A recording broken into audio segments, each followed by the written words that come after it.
పేరు కుమార్. నేను ఈనాడు పేపర్ జర్నలిస్ట్ని. నీ ఇంటర్వ్యూ కోసం వచ్చాను. అభ్యంతరమా?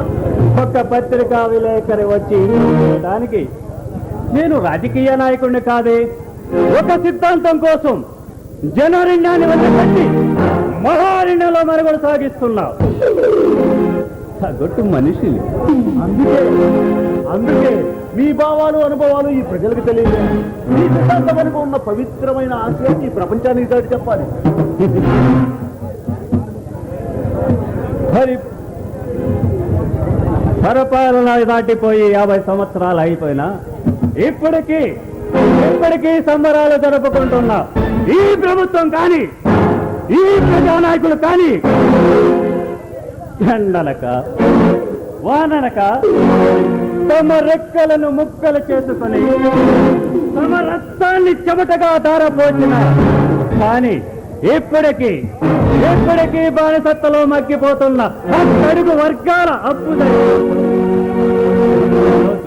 ఒక్క రోజైనా ఇచ్చారా?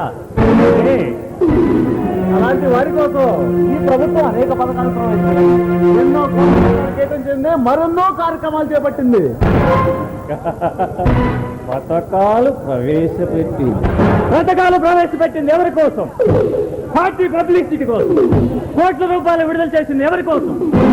పార్టీ కార్యకర్తల కోసం. ఈ ప్రభుత్వం కర్మభూమి, జన్మభూమి, జలభూమి అంటూ 7 కోట్ల ఆంధ్రులకు ఏకనామం పెట్టింది.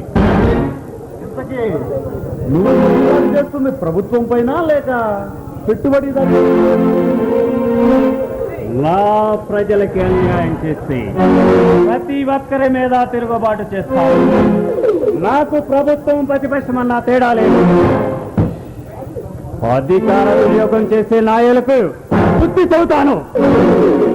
అమాయక జీవితాలతో ఆడుకునే అహంకారపు దౌర్జన్యకాలకు మా ఆయుధాలతోనే బుద్ధి చెబుతాం. అంటే చట్టాన్ని నీ చేతుల్లో తీసుకొని చూస్తుంటే ఈ ప్రజాస్వామ్యం ఎందుకు?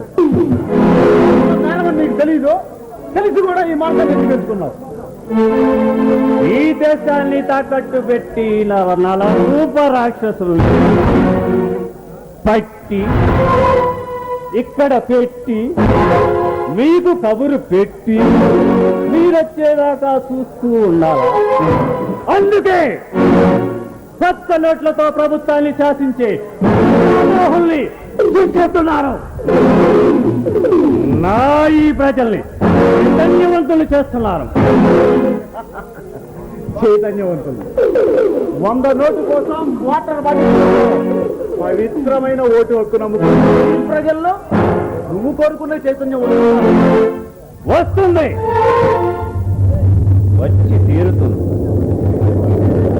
బాధలు భరించి అవమానాలు సహించి ఒకనాటికి అణిగి మణిగి ఉన్న ఆవేశం ఎల్లులా దూసుకొని ఆ ఎల్లులో అవినీతి అంతమై వాళ్ళ తలలు బంతులు వలె తొలుతాయి. నువ్వు ఉగ్రవాదివని, విప్లవం పేరుతో అనేక మందిని హత్య చేస్తున్నావని కార్యక్రమాలు కానీ నువ్వు కనిపిస్తే కాల్చి చంపమని ఈ ప్రభుత్వం ఆదేశాలు జారీ చేసింది. దానికి నీ సమాధానం? మిస్టర్ అగ్ని కుమార్, నీ మనసులో మాట ఇప్పటికి బయట పెట్టావన్నమాట. అంటే నేను ఎవరో తెలిసే మాట్లాడేవా? ఎస్ మిస్టర్ అగ్ని, అయ్యి ఇన్స్పెక్టర్ అగ్ని. నన్ను బంధించాలని కాదంటే కాల్చుకోవాలని వచ్చావు, కానీ నీ కోరిక నెరవేరదు.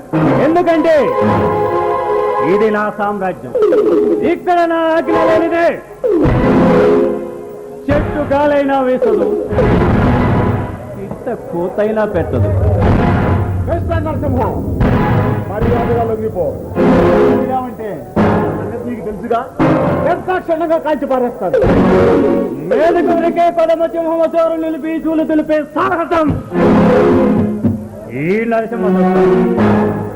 మిస్టర్ అగ్ని కాదు, మీ డిపార్ట్మెంట్ మొత్తం వచ్చినా నన్ను బంధించలేవు.